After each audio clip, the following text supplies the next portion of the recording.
तीन दिवसीय लीला कीर्तन का भाजपा नेता ने दीप प्रज्वलित कर किया शुभारंभ। उधवा प्रखंड क्षेत्र के मोहनपुर पंचायत अंतर्गत मोहनपुर गांव में ग्रामीणों के द्वारा रविवार से 3 दिवसीय भगवान श्री कृष्ण का लीला कीर्तन का आयोजन किया गया, जिसका शुभारंभ मुख्य अतिथि भाजपा किसान मोर्चा के राष्ट्रीय मंत्री बजरंगी प्रसाद यादव ने दीप प्रज्वलित कर किया। इस दौरान भाजपा नेता बजरंगी प्रसाद यादव ने कार्यक्रम को संबोधित करते हुए कहा कि उधवा प्रखंड भगवान श्री कृष्ण से जुड़ी हुई है। प्रखंड के क्षेत्र के विभिन्न जगहों पर भगवान श्री कृष्ण से जुड़े भक्ति संगीत कार्यक्रमों का आयोजन किया जाता है। बताया जाता है कि भगवान की रंग में डूबे रहने से पुण्य की प्राप्ति होती है। भगवान कथा कीर्तन, बाउल गान सहित अन्य धार्मिक अनुष्ठानों में शामिल होकर भजन को श्रवण करने से आयु में वृद्धि होती है। उन्होंने लीला कीर्तन का आयोजन करने के लिए कमेटी के साथ ग्रामीणों को धन्यवाद दिया। उन्होंने यह भी बताया कि जो भी व्यक्ति गरीबों के कारण अपनी बेटियों की शादी नहीं कर पा रहे हैं तो वैसे परिवारों की बेटियों की शादी करने का भी जिम्मा उठाया है। इसके लिए उनके द्वारा जगह जगह पर अपने कार्यकर्ताओं को तैयार किया गया है। उन्होंने परिवारों से अपील करते हुए कहा कि कार्यकर्ताओं से मिलकर शादी दिलाने हेतु संपर्क किया जा सकता है। मौके पर भाजपा जिला अध्यक्ष उज्जवल मंडल, राहुल मंडल, कृष्णा शाह, निमाई मंडल, कुश कुमार, रविदास, गौतम बागती सहित दर्जनों लोग उपस्थित थे। उधवा से संवाददाता पृथ्वीराज सरकार, साहिबगंज की रिपोर्ट। आसपास के क्षेत्र के लोग भक्ति भाव से लीन रहते हैं। हर वर्ष प्रतिवर्ष के भांति इस वर्ष भी यहाँ संकीर्तन का कार्यक्रम और बाउल गान का कार्यक्रम रखा गया है। उसी में आज आना हुआ और यहाँ के लोगों का भक्ति भाव देखकर ऐसा लगता है कि सनातन संस्कृति के प्रति लोगों का अपार आस्था और प्रेम है। और यहाँ के लोग कितनी महिलाएं और बड़ी संख्या में, हजारों की संख्या में लोग आते हैं और इस कीर्तन का संकीर्तन का आनंद लेते हैं। तो निश्चित तौर पर कीर्तन या भक्ति भाव इस तरह के बाउल गान होते रहने से समाज में बुराई दूर होती है और निश्चित तौर पर सनातन संस्कृति के प्रति जो लोग जागरूक हैं वो निश्चित तौर पर उनके आने वाली पीढ़ी, उनके बच्चे उनको सनातन संस्कृति का संस्कार लेते हैं और उसका उद्धार होता है। उनका पुण्यात्मा, उनकी मतलब कहा जाए कि धर्म के प्रति बहुत अच्छा भाव रखता है यहाँ के लिए। उधव मुनि स्थान में भगवान श्री कृष्ण से जुड़ी हुई उसमें कई रहस्य है, पर आज तक उसमें सरकार या कोई जनप्रतिनिधि के द्वारा अब तक उसका उद्धार नहीं किया गया है। उसमें कुछ देखिए, उद्धव मुनि निश्चित तौर पर उधवा के सबसे दर्शनीय केंद्र है और उसमें उसकी उत्थान की बात कर रहे हैं, उद्धार की बात कर रहे हैं या उसकी प्रोग्रेस करने की बात करें तो काफ़ी हद तक ले वहाँ के स्थानीय हमारे भाजपा के विधायक थे, वो भी उसमें फंड दिए थे और वहाँ से काफ़ी कुछ काम हुआ है। आगे बहुत कुछ करने का ज़रूरत है, लोगों को जगाने का और उस कार्यक्रम को और वृहद करने की ज़रूरत है, वो भी होगा। जैसे पर्यटन दृष्टिकोण से अभी तक बहुत वंचित है।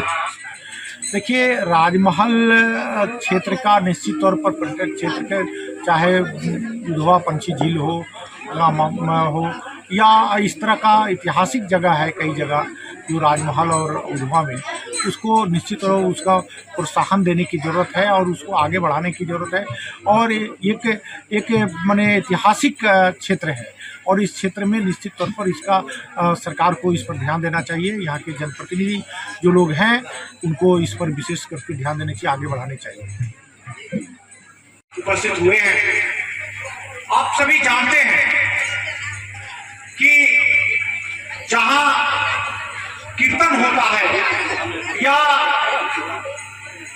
श्रीमद् भागवत कथा होता है या श्री राम कथा होता है,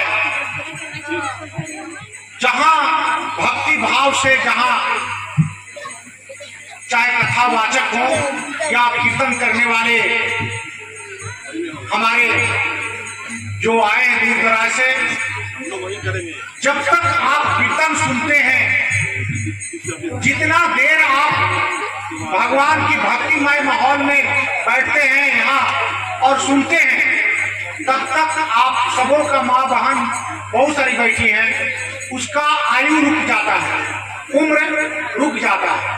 हर समय आदमी का उम्र घटते जाता है, लेकिन जब तक ले आप प्रभु श्री राम का, प्रभु श्री कृष्ण का भक्तिमय में आप जब तक बैठे रहेंगे, जब तक कथा सुनते रहेंगे, कीर्तन सुनते रहेंगे, श्रवण करते रहेंगे, तब तक आपकी आयु रुक जाती है।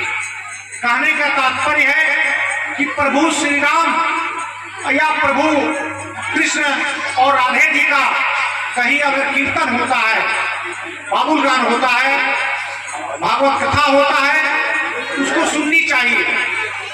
हमारे कई तरह का दोष, कई ग्रह जो बहुत बुरी स्थिति से आप पर पड़ने वाली रहती है, वो कट जाता है ये कीर्तन सुनने से और प्रभु श्री राम की चर्चा सुनने से, बाबुल गान सुनने से, कीर्तन सुनने से, भागवत कथा सुनने से आपका कई तरह का पाप कट जाता है या कई ग्रह कट जाता है। इसलिए आप सभी भक्त माँ बहन अपने कामों से व्यस्त होने के बावजूद बड़ी संख्या में आप सभी उपस्थित हुई हैं और कीर्तन का आनंद ले रही हैं।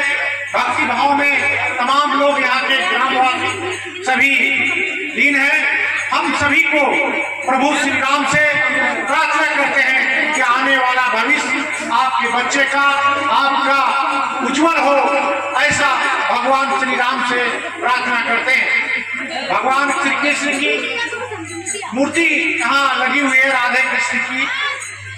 हम उनसे आग्रह करते हैं, उनसे प्रार्थना करते हैं कि आप सबों का जीवन उज्जवल रहे और दीर्घायु हो और भक्ति भाव इसी तरह कार्यक्रम करते रहे। जब भी आप याद करेंगे, हर दुख सुख में हम आपके साथ हैं।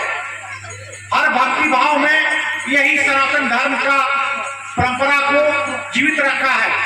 आप देखे हैं कि विगत 10 वर्षों में जब से देश के यशस्वी तपस्वी प्रधानमंत्री नरेंद्र भाई मोदी जी आए हैं, तब से पूरे देश में सनातन संस्कृति का, भक्ति भाव का जिस तरह से हर जगह चर्चा हो रही है और लोग जिस तरह से इसका आनंद ले रहे हैं, भक्ति भाव में लगे हुए हैं। अभी कुंभ प्रयागराज महाकुंभ जो लगा हुआ था, वहां पर भी आप लोगों ने देखा होगा कि दुनिया के सबसे बड़ा महाकुंभ, जहां 66 करोड़ लोग वहां स्नान करने के लिए